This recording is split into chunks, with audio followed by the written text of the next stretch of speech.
Hey guys, our other channel, our Japan channel, the Japan channel, is actually one of the top 20 YouTube channels in Japan.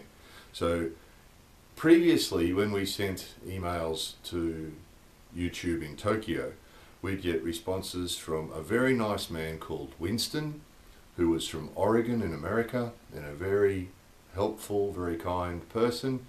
And we'd exchange emails, we'd talk about the business concerned, we'd talk about the weather, we'd talk about living in Japan, all sorts of things in our emails, and nice talking to you and see you next time. And 6 months later we'd have another exchange of emails. Very civilized, very pleasant, lovely to hear about Winston and his former life in Oregon and the US, and how he enjoys living in Tokyo, and amongst also talking about business and everything else. Fabulous. So anyway, YouTube decide that they're going to remove Winston and send him off to do something else. So we don't have Winston anymore.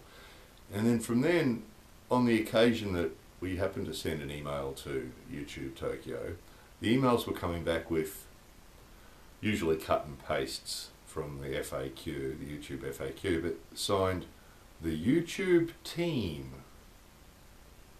Now, these guys were actually one of the surviving groups that we weren't getting that from. We'd already noticed this from our Australian bank. Now and again we'd email our Australian bank and we get responses. Recently we had one signed from the Internet Security Specialist team, because we'd asked a question about something to do with internet security. And so that was signed very affectionately by the Internet Security Specialist team. So it seems that most companies these days take great pleasure in finding fantastic sounding names for their teams. And now, instead of getting an email from Mary Jones from Westpac Bank, we get an email from the Customer Support Services Specialist Team, Westpac Bank. And it's sort of unusual, because if you walk into the bank, they still believe in name tags. So if you go to the bank, they still believe in name tags, and the person still has a name tag, don't they? They don't say Specialist Team. Maybe they do, but they'll have the name as well, won't they? Usually M. Jones or Mary or something. They still have a name. So far, it might develop in the future that they just have a number. It's quite possible, but for the meantime, usually if you go to a bank or you go to another company, a phone company or pretty well any company, usually they still have name tags, don't they? And when we send letters to each other, I think it's still acceptable to put names at the bottom of letters. Now, again, I think the technology's moved faster than the etiquette. And the trend has moved faster than the etiquette. And for some strange reason, companies now think that it's okay to send customers emails with just team written with no name on the bottom. Now, keep in mind that a lot of these companies have everything about us. They have our name, they have our address, they have our phone number, particularly banks and people like that. They've got your passport number and everything, haven't they? They know everything about you. They know how much money you earn. They know everything about you. They know how many in your family. If you've borrowed money from a bank, if you've got a credit card, that bank has everything about you. They've got your credit history. They know how many children you've got. They know whether you're married or not. They know how much your car's worth. They know, obviously, they know where you live. They know absolutely everything about you. Your next of kin, so they've got your parents' details as well, and they know everything about you. Absolutely everything about you. And yet when they send you an email, they don't have the decency to put their name at the bottom of the email. And I'm not blaming the staff. I'm not blaming the staff. So I'm not blaming the staff for any of this, because I know they don't make the policy. The company makes the policy. But how damn rude. How rude. How rude is it that companies that are doing business with you that don't think don't think it's necessary to even put the person's name at the bottom. And of course the problem with that is there's then no accountability for us. There is for the company, because quite often with emails they can track it, can't they? So they'll know who wrote the email, usually, not always.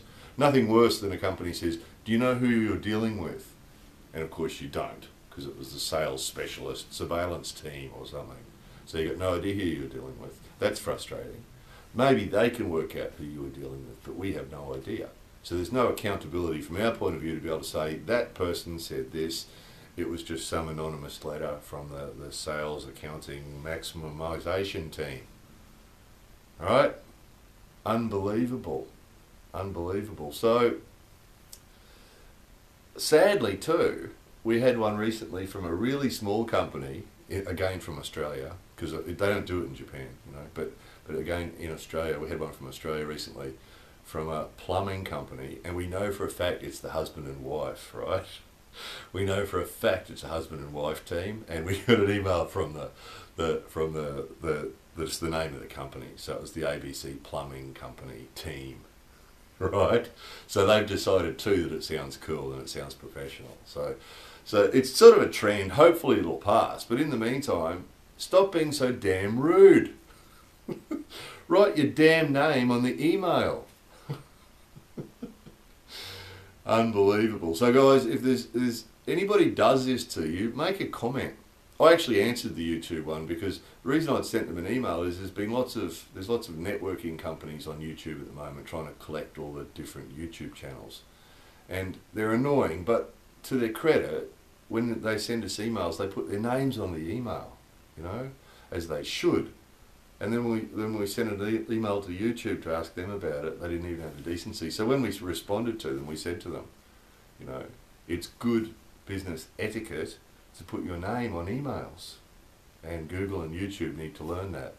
So does ABC Plumbing, so does Westpac. It's not their real name, by the way. So does Westpac Bank, that is their real name. So do all these other companies. So next time someone sends you an email and signs it from the so-and-so team, when you write back, don't put your name on it, just write the customer team, or tell them, stop being so damn rude. Include a link for this video, and I'll tell them for you. Hey, stop being so damn rude. Put your name on the damn email. More videos coming soon.